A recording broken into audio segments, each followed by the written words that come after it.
ভারতে সফর করতে অসুবিধা নেই। সেই সফরটা যদি হয় সমানে সমান এবং সম্মানের সাথে হয়। বিরোধী দলীয় নেতা ও বাংলাদেশ জামায়াতে ইসলামী আমির ডাক্তার শফিকুর রহমান বলেছেন, প্রধানমন্ত্রী তারেক রহমান চাইলে বিশ্বের যে কোনো দেশ সফর করতে পারেন। ভারতের সঙ্গে সম্পর্কের ক্ষেত্রেও কোনো অসুবিধা নেই, তবে সেই সম্পর্ক হতে হবে সমতা, সমমর্যাদা ও বন্ধুত্বের ভিত্তিতে।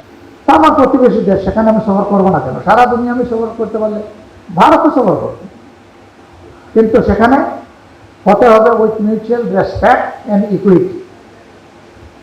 পারস্পরিক শ্রদ্ধা থাকতে হবে আর সমতা থাকতে হবে। শুক্রবার রাজশাহী জেলা পরিষদ মিলনায়তনে রাজশাহী মহানগর জামায়াতের সম্মেলনের প্রধান অতিথির বক্তব্যে তিনি এসব কথা বলেন।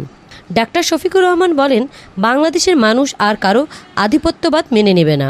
ভারতের সঙ্গে বন্ধুত্বপূর্ণ ও সমমর্যাদার সম্পর্কই জনগণের প্রত্যাশা। এটার ভিত্তিতে হ্যান্ডেল করতে যদি পারেন 100 বার যাবো, আরো বারবার জানাবো, অসুবিধা নেই। তিনি আরও বলেন, প্রধানমন্ত্রী একই সঙ্গে সরকার ও দলের প্রধান। তিনি চাইলে দেশে চলমান চাঁদাবাজি, দুর্নীতি ও ঘুষ বাণিজ্য বন্ধ করতে পারেন।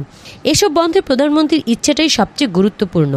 আগামীতে আরো বেশি ভালো ধারণা রাখতে চাই এবং বাস্তব ক্ষেত্রে আমরা মহান আল্লাহর কাছে তার প্রতিফলনে আল্লাহ তাআলার সাহায্য চাই।